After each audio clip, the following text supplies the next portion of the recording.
Bapak Ibu, para kadang kinasih simbah-simbah lan adik-adik, para rama suster bruder berkah dalem Gusti, sugeng rawuh wonten ing PDSK channel menika. Kados pundi kabar panjenengan? Mugi-mugi bagas kasarasan kesehatan kawilujengan tansah mengku kula panjenengan sami anggenipun kelampahi gesang ing dinten menika.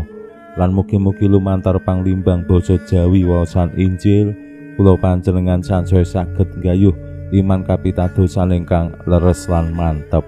Langkung-langkung anggenipun kula panjenengan bangun paguyuban komunitas ingkang begja rahayu, komunitas ingkang bahagia. Salah setunggal ciri komunitas utawi paguyuban menika begja rahayu bahagia yen sedaya warganing paguyuban menika kabetan-kabetanipun kacekapan, boten wonten sing kekurangan setunggal kemawon. Mila wonten ing gesang sesarengan lajeng prinsip utawi slogan ingkang nate dipun viralaken dening Monsinyur Darmo Yuwono menika temtu penting kangge mbangun gesang sesarengan sing begja rahayu.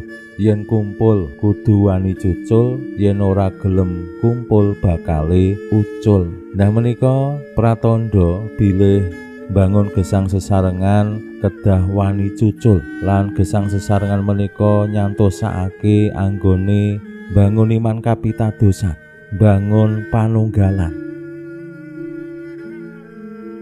ingkang dipun kersakaken Monsinyur Darmo Yuwono. Yen gelem kumpul ora bakal ucul ning kudu wani cucul, ateges wani dono, mbuh kuwi awujud bondo menapa dene tenaga, gagasan, pikiran, kehadiran. Nah menika ingkang adamel gesang sesarengan begja rahayu saengga sedaya warganing paguyuban boten wonten sing kekurangan. Nek ana sing kekurangan ya terus do dibantu, ditulungi dan ora kekurangan.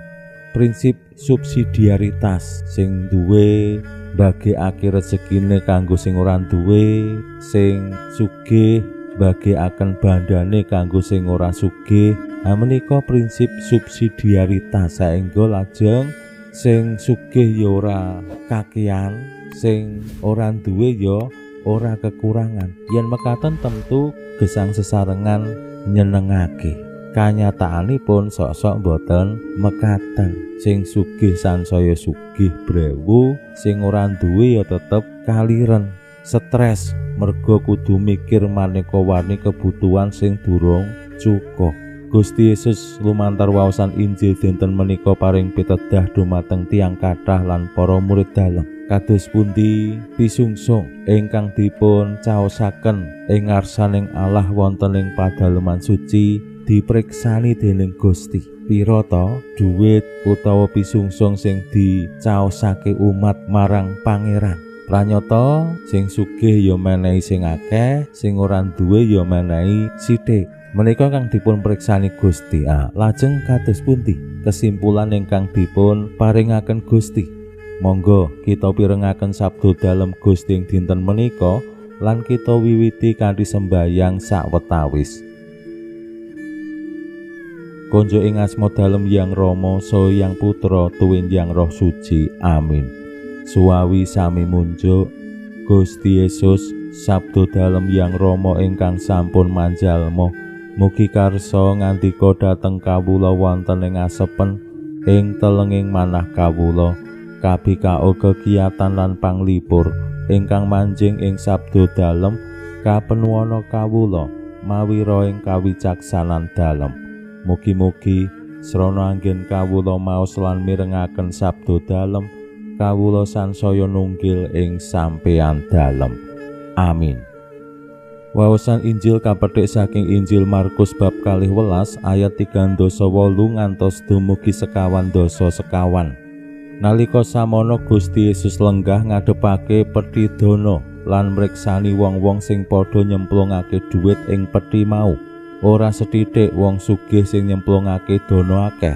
Ing kono ana waranda miskin teka lan nyemplungake dhuwit receh 2 pengaji sak tail.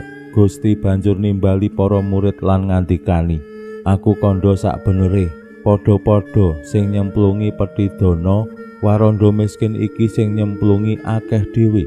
Awit kabeh-kabeh nyemplungake turahane bandane, balik waranda iki saking miskine nyemplungake kabeh deduwekane, kabeh sing dibutuhake kanggo uripe."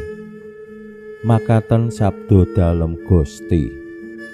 Suawi sami munjuk, Gusti kawula munjuk sembah nuwun karana sabda dalem.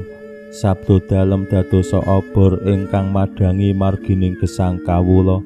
Katuntuna kawula sageta sabda dalem menika numusi manah ngantos tansah ngrembaka kangge nggayuh gesang ing swarga. Amin. Bapak Ibu para kadang kinasih simbah-simbah lan adik-adik, Gusti Yesus kula kinten ing waosan Injil dinten menika radi nakal amargi ngadhepake peti dana lan boten namung ngadhepake peti dana ning ya mriksani tiang-tiang sing nyemplungake dhuwit ing peti dana. Mbok menawi Gusti pengin pados data umat ki le kolekte pira ta, le pisungsung pira ta, jane mila lajeng mriksani. Pranyata dipriksani dening Gusti akeh tiang-tiang sugih sing nyemplungake dana akeh. Terus dilalah wonten waranda miskin sing nyemplungake dhuwit receh 2 pengaji sak tail. Menika sithik banget nggih, sak tail menika kados dipengaji rupiah sak menika paling nggih 2.000 utawi 3.000 rupiah.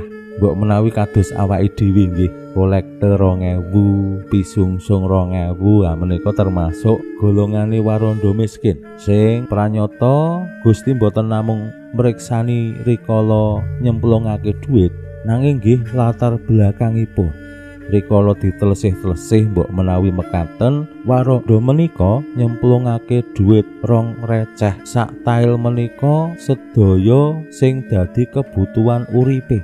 Kabeh deduwekane dicemplungake pranyata lan Gusti nyimpulake waranda miskin menika nyemplungake luwih akeh tinimbang wong-wong sugih sing ndanakake dhuwit akeh. Merga apa? Wong-wong sugih kala wau anggone nyemplungake merga turahaning bandane, ning waranda miskin kala wau kabeh deduwekane utawa kekurangane bandane. Nah menika saged dados kaca benggala tumraping kula panjenengan sami awake dhewe anggone mbangun gesang sesarengan paguyuban sing begja rahayu. Apa ya awake dhewe wis duweni semangat weweh? Yen ana sing ora duwe awake dhewe lomo gampang menehi. Apa ya sih pitungan banget? Apa ya mikir macem-macem pertimbangan? Termasuk yen awake dhewe jejering warganing pasamuan anggone awake dhewe kolekte. Apa ya awake dhewe le kolekte merga saka turahane bandane awake dhewe apa kabeh deduwekane awake dhewe? Yen pengen dipuji dening Gusti ya kabeh kekurangane. Aja ngenteni turane bandane awake dhewe. Mbuh kuwi pas kolekte, parkir, pisungsung wulanan, menapa malih wonten ing gereja jetis wonten pembangunan. Nah menika kados pundi awake dhewe bangun begja rahayu gesang sesarengan. Jenenge bangun gereja menika yen mung disangga swadaya parokine dhewe ora bakal kelakon. Ning nek disangga bareng-bareng umat Katolik sak Indonesia umpamane utawi sak keuskupan, menika langkung enteng. Nah menika dayaning gesang sesarengan sing wani weweh, wani cucul kanggo kabegjaning gesang sesarengan. Pinuji Allah sak menika sarta ing salami-laminipun. Salam sehat, salam bahagia, salam katentreman. Lan mugi-mugi lumantar panglimbang dinten menika kula panjenengan tansah jinangkung ing berkah dalem Gusti ingkang Maha Kuwasa, Hyang Rama saha Hyang Putra tuwin Hyang Roh Suci. Amin.